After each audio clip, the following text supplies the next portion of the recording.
মাস শেষে আয় ব্যয়ের হিসাব মেলাতে হিমশিম।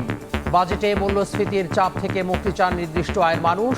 শিক্ষা স্বাস্থ্যে বরাদ্দ বাড়ানোর প্রত্যাশা। 400 টাকার কাম করছি, 100 টাকা গাড়ি জমা, 300 টাকা তাই 300 টাকা তো আমারই না, তো আমার ফ্যামিলি খাইব।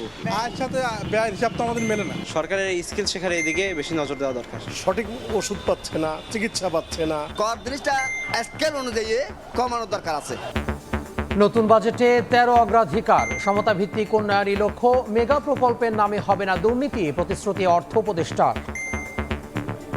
সংকট থেকে উত্তরণের সকল কর্মসূচি আগামী বাজেটে থাকবে। মানবিক রাষ্ট্র যদি করতে হয়, মোট দেশজ উৎপাদনের 5% পর্যন্ত শিক্ষা খাতে এবং স্বাস্থ্য খাতে ব্যয় হবে। আমরা মেগা গিগা প্রকল্পের গিগা দুর্নীতিতে মত নাই। দেখছিলেন প্রধান শিরোনাম। দুপুরের সময়ে সঙ্গে আছি আমি তোহা খান তামিম। এবার অন্যান্য শীর্ষ সংবাদ। সশস্ত্র বাহিনীর ঐক্য নষ্টে দেশ বিদেশে বারবার অপতৎপরতা। সার্বভৌমত্ব রক্ষায় সেনাবাহিনীকে প্রস্তুত থাকার আহ্বান প্রধানমন্ত্রীর। প্রযুক্তি সমৃদ্ধ করার উদ্যোগ। বাংলাদেশি সন্দেহে পশ্চিমবঙ্গে হোল্ডিং সেন্টারে অনেকে। পুশ ইন ঠেকাতে সীমান্তে সতর্ক বিজিবি। যথাযথ পদক্ষেপ নিতে ব্যর্থ সরকার, বলছে 11 দল। 2 দিনের কর্মসূচি ঘোষণা।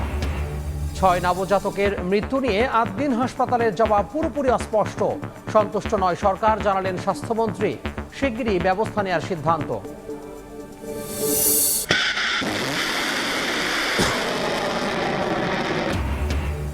হরমুজে হেলিকপ্টার হারিয়ে ইরানে হামলা যুক্তরাষ্ট্রের। বাহরাইনে মার্কিন নৌবহর ও জর্ডানে বিমান ঘাঁটিতে পাল্টা আঘাত।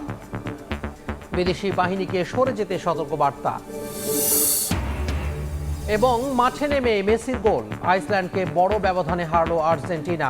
2 জয়ে বিশ্বকাপের প্রস্তুতি সারলো আলবিসেরেস তারা। অপেক্ষা এখন বিশ্বকাপ ধরে রাখার মিশন শুরু।